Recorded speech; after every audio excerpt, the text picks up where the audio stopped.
नमस्कार दोस्तों, एक बार फिर से स्वागत है आप सभी का द कैरियर्स अकेडमी मुरैना में। आज आपका जो फिजिक्स में हम आपके लिए टॉपिक लेकर आए, आज डिस्कस करेंगे हम पृष्ठ तनाव यानी कि सरफेस टेंशन के बारे में बात करेंगे।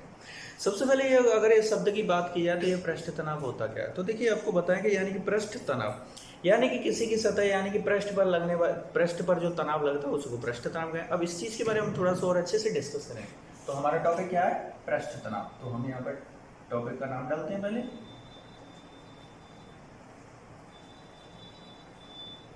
पृष्ठ तनाव यानी कि सरफेस टेंशन।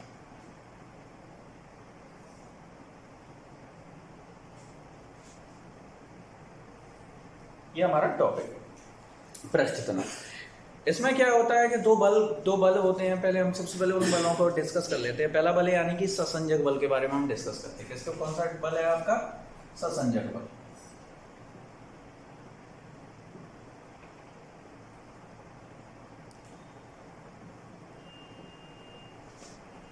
ससंजक बल के बारे में अगर हम बात करें तो ससंजक बल, स मतलब होता है समान, यानी कि एक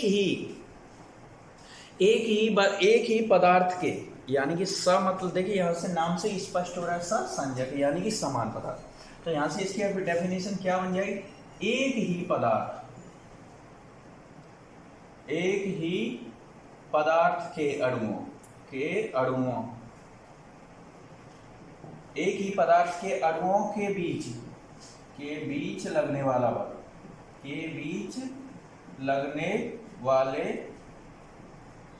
बल, को एक ही पदार्थ के अणुओं के बीच लगने वाले बल को ससंजक बल कहते हैं। ससंजक बल कहते हैं। एक ही पदार्थ के अणुओं के बीच लगने वाले बल को ससंजक बल कहते हैं। अब इसके बारे में हम कुछ पॉइंट, अब ये आपको समझ नहीं आया हो तो इस चीज को हमें दिए तो इसकी डेफिनेशन होती है, एक ही पदार्थ के अणुओं के बीच लगने वाले बल को ससंजक बल कहते हैं। इसको हम थोड़ा सा डिस्कस करते हैं। जिस तरह से मान लीजिए आपने देखा होगा जो पानी यानी कि जो जल होता है वो भी आपको पता है कि यानी ये छोटे छोटे अणुओं से मिलकर बना हुआ है। तो यानी कि जो जल है यानी कि जो पानी है उसमें एक ही तो अणु होते हैं, यानी एक ही प्रकार के तो सारे अणु होते हैं, यानी कि सब टोटल पानी के ही तो अणु होते हैं। तो वो कैसे? एक ही पदार्थ के अणु। तो वहां पर यानी कि पानी के जो आपस में जो उन अणुओं के बीच में जो बल लग रहा है वहां पर वो कौन सा बल लग रहा है? ससंजक बल लग रहा है। तो ये होता है आपका, इस तरह के पानी हो या कोई भी एक ही मैटर हो, यानी कि एक ही पदार्थ के उसके खुद के अपने जो एक पदार्थ कई अणुओं से मिलकर बना हो और उन अणुओं के बीच जो आपका बल लग रहा है वही आपका ससंजक बल होता है। थोड़ा सा इसके बारे में हम थोड़ा सा और अगर पॉइंट डिस्कस करें, यानी कि किसमें अणु, तो ये देखिए यहाँ पर जो आपके ठोस, द्रव, गैस, यानी कि हमारी देखिए वैसे तो अवस्था हमारी 5 होती हैं, लेकिन हम जो मेन रूप से जो पढ़ते हैं 3 अवस्थाओं को हम ज्यादा डिटेल में पढ़ना पड़ता है। 5 अवस्था, देखो 5 अवस्थाओं के आपको अगर नाम बताना जाए तो ठोस, द्रव, गैस, ये 3 हम सभी ने सुन रखी। चौथी आपकी प्लाज्मा होती है और 5वीं जो होती है बॉस आइंस्टाइन कंडेंसेशन, ये आपकी 5वीं अवस्था होती है। ठीक है। और जो 5वीं अवस्था है यानी कि जो बॉस है वो सत्येंद्र नाथ बोस, जो एक भारतीय वैज्ञानिक, और आइंस्टाइन आप सभी जानते हैं, यानी इन दोनों वैज्ञानिकों के नाम से उस 5वीं अवस्था का नाम रखा गया है। तो यहाँ पर अगर हम बात की जाए तो जो ठोस होते हैं, कौन? ठोस। तो जो आपके ठोसों में ससंजक बल का मान अधिक होता है। कैसा होता है? जो ठोस पदार्थ होते हैं उनमें ससंजक बल सबसे ज्यादा लगता है। इससे अगर हम बात की जाए तो जो द्रव होते हैं, द्रव में ससंजक बल, द्रव जो होते हैं ये, इसमें ससंजक बल ठोस से कम हो जाता है। किससे? बल ठोस से कम होता है। और इसके बाद देखिए ठोस, द्रव, अगर तीसरा अगर हम गैस की बात करें तो गैस में क्या हो जाएगा? इससे भी कम, यानी कि गैस में ससंजक बल का मान सबसे कम होता है। ठीक है, मान सबसे कम होता है। तो ये तीनों पॉइंट हमारे डिस्कस हो गए, यानी ठोसों में सबसे अधिक होता है, द्रव में उससे कम होता है यानी ठोसों से कम होता है, और गैस में द्रव से भी कम, यानी कि हम ये भी कह सकते हैं कि सबसे कम मान होता है। उसके उदाहरण की बात की जाए तो देखिए एक ही पदार्थ के कोई भी अणु हो सकते हैं, तो कोई भी पदार्थ हम यानी कोई भी ले लिए, दूध, पानी वगैरह, जैसे कि ये अपना जो बोर्ड है यानी व्हाइट बोर्ड, ये मार्कर की जो इंक है, इंक के आपस में अणु, इस तरह से काफी, यानी कि इसमें इसके एग्जाम्पल्स के लिखने के लिए हमारे कोई इंपॉर्टेंट नहीं है, क्योंकि इसमें सभी पदार्थों के बीच होता है। आप इसे नोट कर लीजिए, फिर आगे बढ़ते हैं। इसके बाद हम आगे डिस्कस करते हैं दूसरा पॉइंट।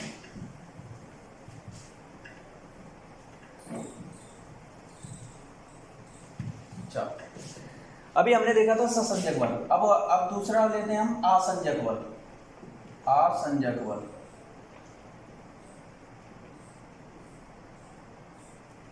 देखिए आसंजक बल यानी कि इसको आदेशित भी कहते थे, और ससंजक बल को कोहेसिव फोर्स भी कहते थे, इसको आदेशित फोर्स भी कहते हैं इंग्लिश में, ठीक है। आसंजक बल नाम से स्पष्ट हो रहा है, ससंजक बल यानी कि समान, यहाँ पे आसंजक मतलब हो गया असमान, बना दीजिए, इससे उल्टा कर दो उसका जस्ट, तो इसकी डेफिनेशन क्या बन जाएगी, अलग अलग, सॉरी उल्टा लिख दिया, अलग अलग पदार्थों, अलग अलग पदार्थों के अणुओं, अलग अलग पदार्थों के अणुओं के बीच लगने वाले बल को आसंजक बल कहते हैं, को आसंजक बल कहते हैं, आसंजक बल कहते हैं। देखिए वही चीज स्पष्ट हो गई, यानी कि अलग अलग पदार्थों के बीच लगने वाले। अब जैसे कि ये कैसे हो गया, तो सीधी चलो इसी व्हाइट बोर्ड को, ये आपको स्क्रीन पे आपको बिल्कुल दिखाई दे रहा है, ये व्हाइट बोर्ड की, यानी कि इसकी पार्टिकल कैसे व्हाइट है, और ये इंक यहाँ पर कैसी, ये ब्लैक आपको दिख रही है। तो यहाँ पर दो अलग पदार्थ हो गए, एक व्हाइट बोर्ड यानी ये एक अलग पदार्थ हो गया, ये आपका इंक एक अलग पदार्थ हो गया। अगर ये सेम होता, यानी आप मान लीजिए कि व्हाइट बोर्ड पर अगर हम व्हाइट इंक से लिखें तो क्या आपको दिखाई देता, जी नहीं। क्यों? क्योंकि वो दोनों एक जैसे पदार्थ हो जाते, तो वो अणु आपस में मिल जाता, वहाँ ससंजक बल होता, वो आपको दिखता ही नहीं। यहाँ ये क्या है, ये आपका दूसरा पदार्थ है, ये आपका दूसरा पदार्थ, दोनों के बीच में जो बल लग रहा है, ये कौन सा बल हो गया, आपका आसंजक बल हो गया। इसी वजह से ये आपको, तो ये इंक यहाँ पर जो आपको दिखाई दे रही है, यानी कि जो लिखा हुआ है वो किसकी वजह से दिख रहा है, तो ये कौन सा बल है, आपका आसंजक बल। अब इसके बारे में और जी, अब एग्जाम्पल्स हम और ले लेते हैं। आसंजक बल के कारण ही पानी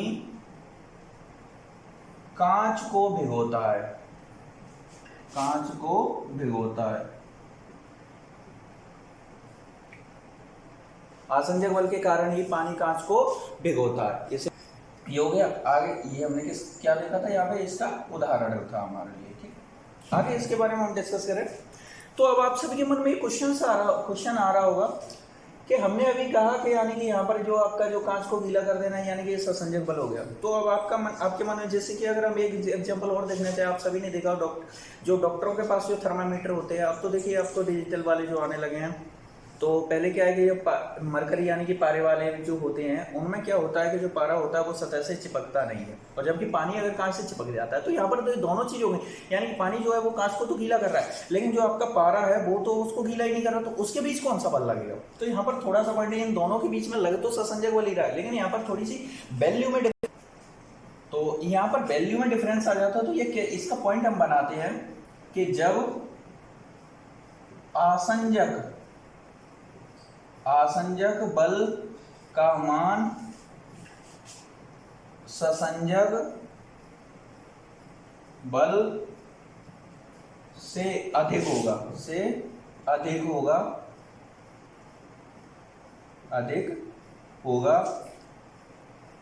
तो इसका उदाहरण क्या बनेगा, जब ये अधिक होगा तो इसका उदाहरण अगर हम बनाएंगे तो क्या होगा, यानी कि पानी कांच को गीला कर देगा, पानी कांच को गीला कर देता है, ठीक है। क्योंकि यहां पर क्या है, आसंजक बल का मान अधिक है, आसंजक बल का मान ससंजक बल के मान से अधिक है। इसी वजह से क्या हो रहा है, ये किसके, तो इसका एग्जांपल क्या बनेगा, पानी कांच को गीला कर देता है। जैसे हम अगर हम अपने हाथ पर पानी डालते हैं तो हमारा हाथ गीला हो जाता है, यहाँ पर बोर्ड पे डाले तो ये गीला हो जाता है। तो यहाँ पर क्या हो रहा है, आसंजक बल का मान जो है ससंजक बल के मान से अधिक हो रहा है। अब इसको ऊपर हम और इसके अगला पॉइंट हम लिख देते हैं, तो थोड़ा सा ऊपर नोट कर लेना आप, यहाँ पर लिख देते हैं। इसका दूसरा पॉइंट बन जाएगा, अब इस मान को कम कर दो, जब आसंजक बल का मान ससंजक बल, आसंजक बल का मान ससंजक बल के मान से, देखिए यहां पर हमने क्या लिखा था, अधिक होगा। अब हम क्या लिख देंगे, तो मान से कम होगा, कम होगा। तो यहां इसकी क्या कंडीशंस बनेगी, तो इसकी कंडीशंस बन जाएगी आपकी, अब वही वाला कि जो पारा होता है, पारा कांच की सतह की, पारा कांच की सतह को गीला नहीं करेगा, को गीला नहीं करेगा, नहीं करता है, या इसकी सतह से नहीं चिपकता है। तो ये क्या चीज हो गई, यहाँ पर जो बल तो लग रहा था, लेकिन वजह क्या हो गई, यहाँ पर इन दोनों मानों में डिफरेंस की वजह से हुआ था। दोनों पॉइंट्स हो गए आपके, जब आसंजक बल का मान ससंजक बल के मान से कम होगा तो क्या होता है, तो इसकी कंडीशंस क्या बनती है कि जो पारा होता है वो आपकी, आपने देखा वो कांच की सतह से नहीं होता। दोनों यहाँ पर, दोनों के देखिए दोनों भिन्न भिन्न पदार्थ है, तो दोनों के बीच जो आपका बल तो कौन सा लगना चाहिए, आसंजक बल ही लगना चाहिए, क्योंकि दोनों अभी हमने डिस्कस किया था पॉइंट के दोनों क्या है, पॉइंट ये। लेकिन फिर भी क्या चीज है, यहाँ पर ये बल आ गए कि आसंजक बल का जो मान है ये ससंजक बल के मान से कम है, इस वजह से यहाँ पर पारा जो है कांच की सतह को गीला नहीं कर पा रहा, यानी उससे नहीं चिपक रहा। और इसमें क्या था कि आसंजक बल का मान ससंजक बल से मान से अधिक है, इसलिए पानी जो है कांच को गीला कर देता है। इस तरह के कई और भी लिक्विड्स होते हैं जो गीला करते हैं, तो इस चीज को आप नोट कर लीजिए। चलो इसके आगे बढ़ते हैं, अब हम अगली हेडिंग, ये हमने दोनों बल डिस्कस कर लिए, आसंजक और ससंजक बल। इसके बाद अब हम शुरू कर, अगली हेडिंग है हमारी पृष्ठ तनाव।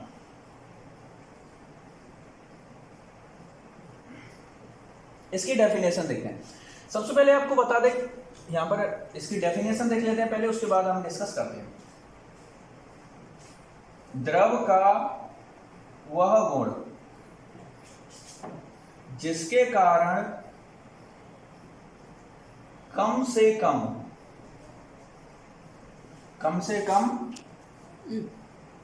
द्रव का वह गुण जिसके कारण कम से कम क्षेत्रफल प्राप्त करने की प्रवृत्ति होती है तथा स्वतंत्र पृष्ठ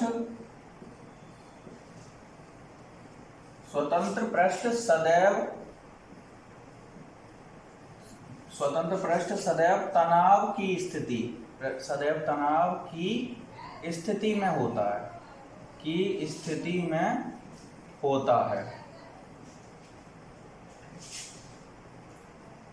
होता है, पृष्ठ तनाव कहलाता है, पृष्ठ तनाव कहलाता है या पृष्ठ तनाव कहते हैं। हमने डिस्कस किया ये पृष्ठ तनाव कहलाता है। इसके बाद आगे हम देखते हैं,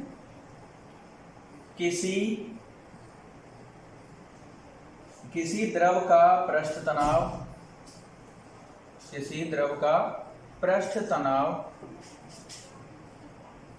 द्रव के पृष्ठ पर खींची गई काल्पनिक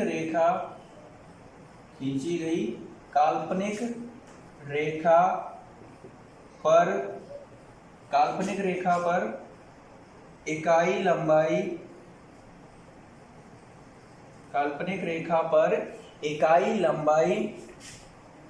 पर रेखा के लंबवत कार्य करता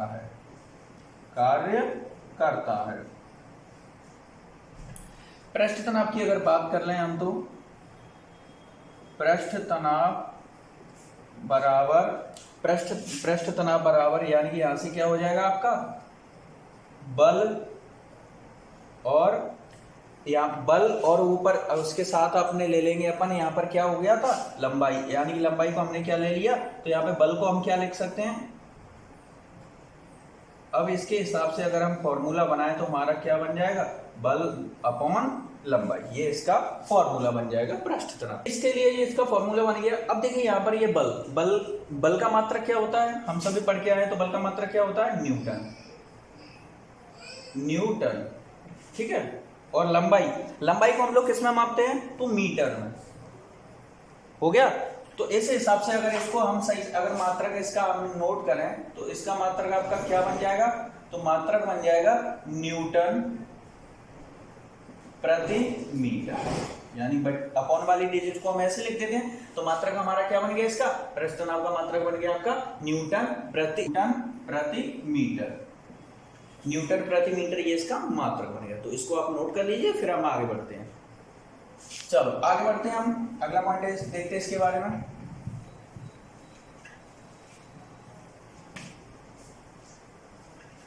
चलो, यदि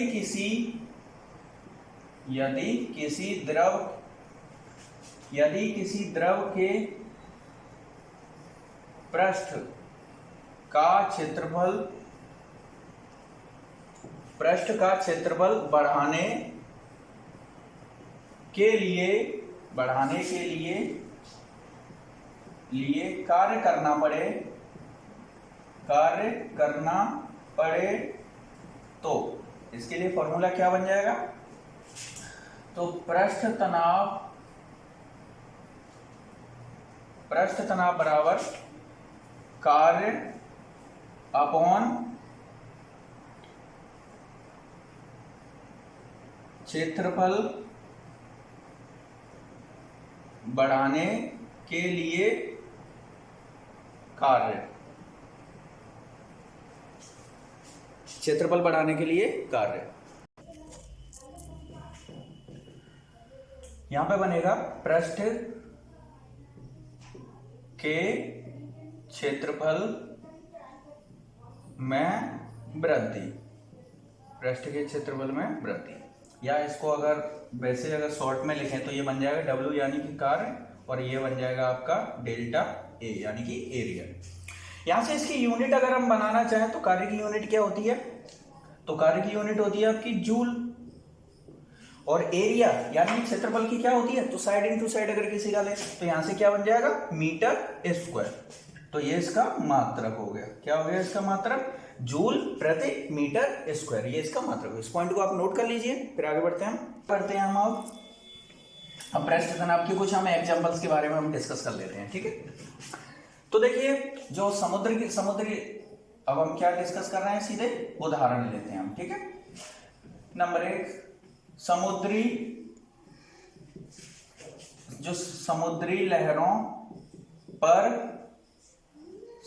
लहरों पर तेल डालने से उनका पृष्ठ तनाव कम हो जाता है, जिससे लहरें शांत हो जाती हैं, शांत हो जाती हैं। अगला उदाहरण देखें हम, तो आप सभी ने नोटिस किया होगा कि जैसे कि जो भोजन होता है, यानी कि हमने नोटिस किया होगा, यानी कि जो ठंडा खाना अगर हम खाते हैं तो उसमें हमें इतना टेस्ट नहीं आता जितना हमें गर्म में आता है। तो यहाँ पर क्या होता है, जो गर्म भोजन स्वादिष्ट लगता है, गर्म भोजन स्वादिष्ट लगता है, किसके कारण, किसकी बात कर रहे हैं हम, तो पृष्ठ तनाव। तो गर्म भोजन स्वादिष्ट लगता है किस वजह से, इसकी वजह से आपके पृष्ठ तनाव की वजह। क्यों, क्योंकि जो गर्म भोजन होता है वो क्या होता है, उसका पृष्ठ तनाव कम हो जाता है। तो इस वजह से क्या होता है कि जो हमारे जो जीभ की यानी पूरे सभी भागों पर अच्छे से फैल जाता है, जिस वजह से हमें क्या लगता है, वो स्वादिष्ट लगता है। अगला पॉइंट अगर हम डिस्कस करें, तो जल में साबुन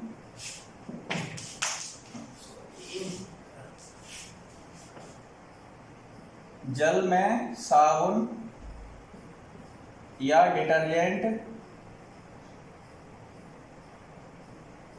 जल में साबुन या डिटर्जेंट घोलने पर उसका पृष्ठ तनाव कम हो जाता है,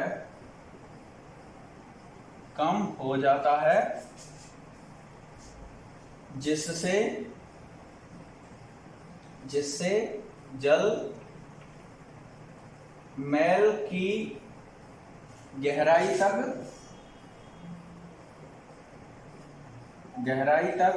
पहुंच जाता है और हम जो होता है उससे कपड़ों से क्या होता है, मैल बाहर निकल जाता है। क्यों? क्योंकि उसका क्या है कि जो जल का जो पृष्ठ तनाव कम हो गया, जिसकी वजह से अंदर तक पहुंच गया। अगला आपने देखा होगा कि जो जैसे हम डिटर्जेंट वगैरह अगर घोल देते हैं तो उसमें आपने देखा होगा कुछ झाग बन जाते हैं। क्या होता है? झाग बन जाते हैं, उसमें कुछ बुलबुले से बन जाते हैं। ये किस वजह से होता है? तो साबुन के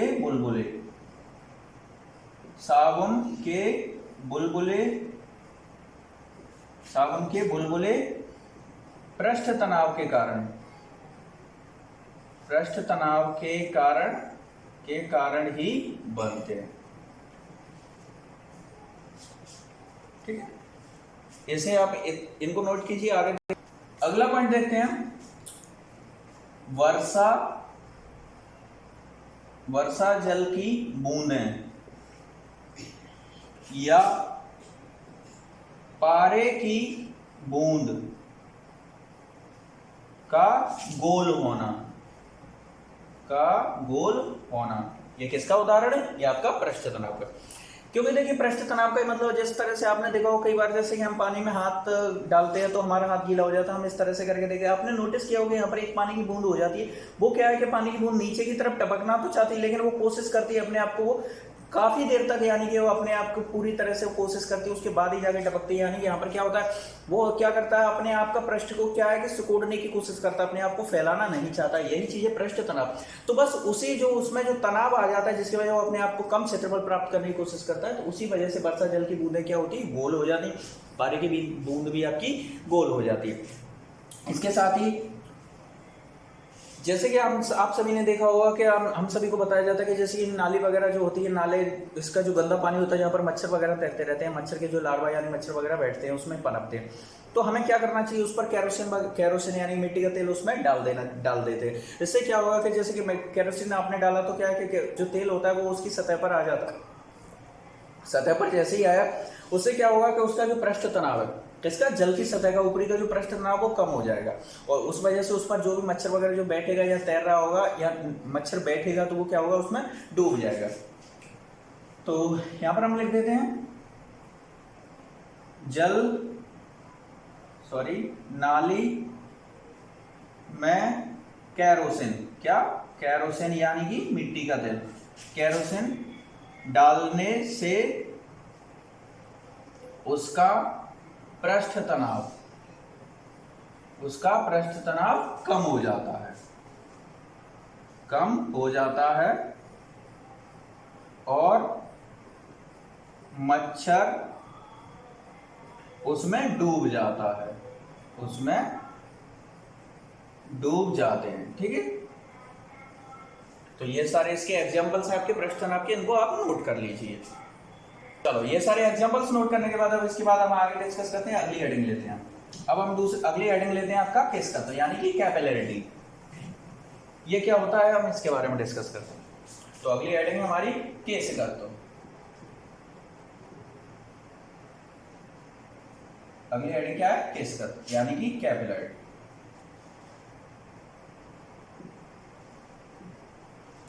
कैपिलरिटी देखिए, केस तत्व, केस से क्या बन रहा है हमारा, बाल का पर्यायवाची होती है, जो हमारे जो बाल होते हैं, इन बालों को ही तो केस कहते हैं हम लोग। तो यहाँ से क्या चीज बनी, यानी कि बाल, यानी कि इस तरह की बालों के समान पतली जो संरचनाएं होती हैं उनको ही क्या कहते हैं हम, केस नली, यानी केस के समान जो संरचनाएं होंगी वो क्या होगी, केस नली। इनमें जो होता है जैसे जो तरल वगैरह इनमें, जैसे कि ये मान लीजिए ये आपकी केस नली, तो एक सिरे से दूसरे नली सिरे तक जो है ये किस तरह से जो तेल जो भी आपका जो लिक्विड्स यानी तरल होगा वो किस तरह से पहुंचता है, तो वही चीज है आपका केस का। तो इसके बारे में हम डिस्कस कर रहे हैं। तो केस नली में द्रव के ऊपर चढ़ने या नीचे दबने की घटना को केशकत्व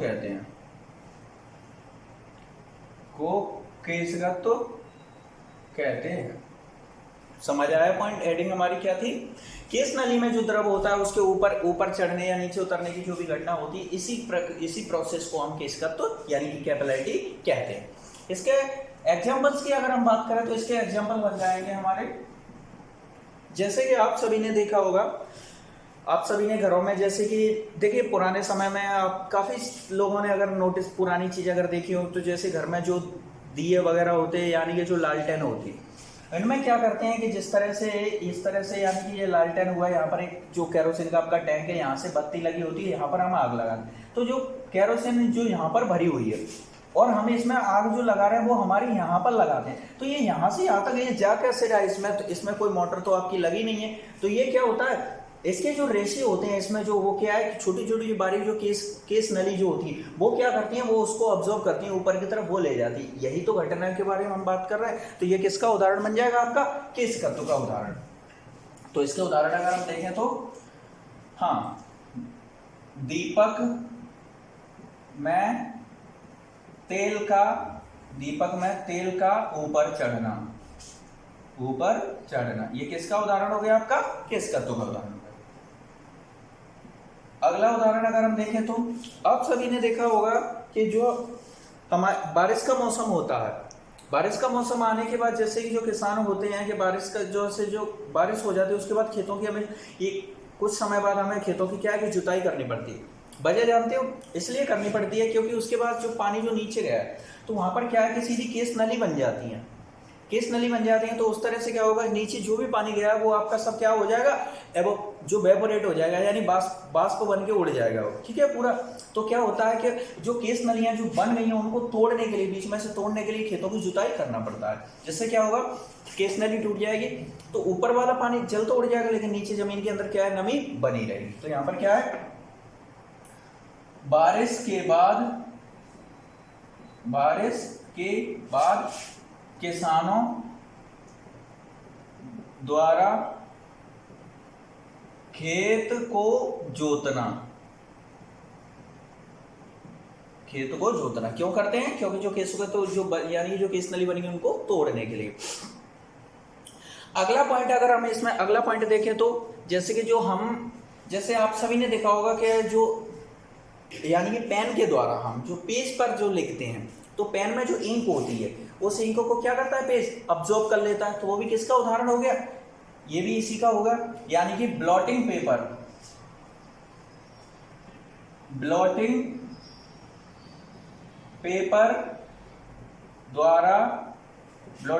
द्वारा स्याही का सोखना,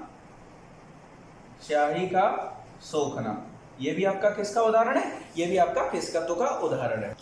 जैसे आप सभी ने नोटिस किया होगा कि जैसे कि पानी भरा हुआ है और वहां पर मिट्टी का एक जो डेला होता है उसमें रख दो, तो आपने रखा वो पूरा नहीं डूबा है, ठीक है, पानी क्या है उसकी तली में है, लेकिन आपने कुछ समय बाद देखा होगा कि बहुत धीरे धीरे करके मिट्टी का पूरा जो भी आपने डेला जो उसमें डाला है वो पूरा का पूरा गीला हो जाता है ऊपर तक। किस वजह से, कौन सा प्रोसेस हुई वहां पर भी आपका केशकत्व। तो यहाँ पर हम क्या लिख दें, पानी में मिट्टी का डेला रखने पर कुछ समय बाद पूरा गीला हो जाना, गीला हो जाना। ये आपका ये किसका उदाहरण हुआ? ये भी आपका इसी का उदाहरण हुआ। अगला अगर हम उदाहरण की बात करें तो जैसे कि आप सभी ने देखा होगा जो पेड़ पौधे होते हैं, आपको सभी को बता दें कि पेड़ पौधे के ऊपर आप चाहे कितनी भी देर तक आप पानी डालते रहिए, उन्हें कोई फर्क नहीं पड़ने वाला, क्योंकि वो वहां से तो लेती नहीं। अरे सीधी सी बात है, आप सभी के सिर पे हम पानी डालते रहे तो क्या आप पानी पी पाओगे? उसके लिए तो आपको मुंह से पानी पीना पड़ेगा ना। तो उसी तरह से पेड़ पौधे जो पानी जो लेते हैं, तो पेड़ पौधे आपके पानी कहाँ से लेते हैं? तो पेड़ पौधे आपके जो पानी है जड़ों के द्वारा लेते हैं। अब जड़ों के द्वारा लेने के बाद क्या होता है, ये पानी क्या है कि ऊपर तक यानी पत्तियों तक पहुंचता है। तो वो किसके द्वारा पहुंचता है? केशिकत्व के द्वारा। तो वो भी किसका उदाहरण हो गया? पेड़ों में जड़ों से पत्तियों तक जल एवं खनिज लवण का पहुंचना। नोट कीजिए इसको, फिर हम आगे देखते हैं। तो ये आपके एग्जाम्पल हो गए। आज हमने पूरा डिस्कस किया आपका पृष्ठ तनाव, ठीक है। इसके साथ ही आपको वीडियो पसंद आते हैं तो वीडियो को लाइक जरूर किया करें, और चैनल अभी तक सब्सक्राइब नहीं किया तो चैनल को सब्सक्राइब करें, और आपकी जो स्टडी ग्रुप है या आपके जो फ्रेंड्स हैं उन सभी को वीडियोस जो शेयर जरूर कर दिया कीजिए, ठीक है। तो आप इस सभी को नोट कर लीजिए। फिर मिलते हैं आपसे अगले वीडियो में।